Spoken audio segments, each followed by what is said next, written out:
अस्सलाम वालेकुम नाज़रीन, KT न्यूज़ में भलीकार माया काजी राबेल ऐं माया सबाबड़ो। हेडलाइन जवान ॾिठी बुलेटिन में अवांखे आम ख़बर खां आगाह कयूं त इस्लामाबाद हाई कोर्ट इमरान ख़ान खे 28 फरवरी ते बैंकिंग अदालत में पेश थियण जो हुकुम ॾेई छॾियो आहे। बिल्कुल नाज़रीन, अवांखे अपडेट कयूं पिया। अदालत इमरान ख़ान जे वीडियो लिंक ज़रिए पेश थियण जी दरख़्वास्त खे रद्द करे छॾियो। जॾहिं त जेकॾहिं प्रोसिक्यूशन जो मेडिकल रिपोर्ट ते एतराज़ आहे त मेडिकल बोर्ड क़ाइमु कराए छॾियूं था। जस्टिस मोहसिन अख्तर कियानी रिमार्क्स ॾिना आहिनि। संदन चवण आहे त वाक़ियो वज़ीराबाद जो आहे, मेडिकल बोर्ड बि उते ई ठाराए छॾियूं था। बिल्कुल नाज़रीन, अवांखे अपडेट कयूं त ट्रायल कोर्ट 9 भेरा हाज़ुरी खां छूट ॾिनी, उनखे हिकु भेरो बि चैलेंज न कयो वियो। जस्टिस तारिक जहांगीरी चयो आहे, अवांखे ॿुधायो त इस्लामाबाद हाई कोर्ट इमरान ख़ान खे 28 फरवरी ते बैंकिंग अदालत में पेश थियण जो हुकुम ॾेई छॾियो आहे।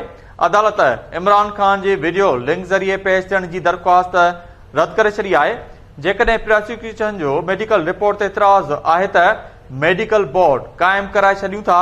जस्टिस मोहसिन अख्तर कयानी रिमार्क्स में चयो आहे। जस्टिस मोहसिन अख्तर कयानी चयो त वाक़ियो वज़ीराबाद जो आहे, मेडिकल बोर्ड बि उते ई ठाराए छॾियूं था।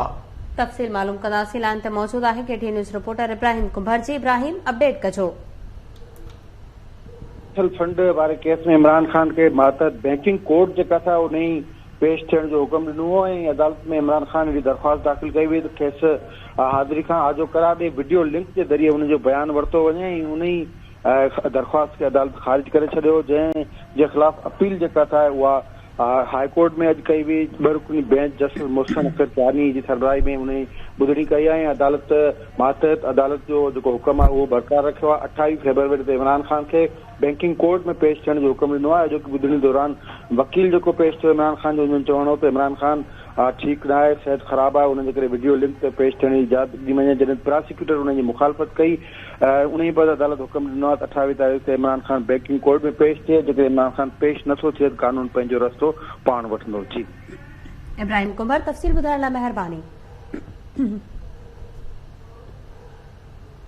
अवांखे आम ख़बर ॾी त इस्लामाबाद हाई कोर्ट इमरान ख़ान खे 28 फरवरी ते बैंकिंग अदालत में पेश थियण जो हुकुम ॾेई छॾियो आहे। अदालत इमरान ख़ान जी वीडियो लिंक ज़रिए पेश थियण जी दरख़्वास्त रद्द करे छॾी आहे। जेकॾहिं प्रोसिक्यूशन जो मेडिकल रिपोर्ट ते एतराज़ आहे त मेडिकल बोर्ड क़ाइमु कराए छॾियूं था। जस्टिस मोहसिन अख्तर कयानी रिमार्क्स में चयो आहे।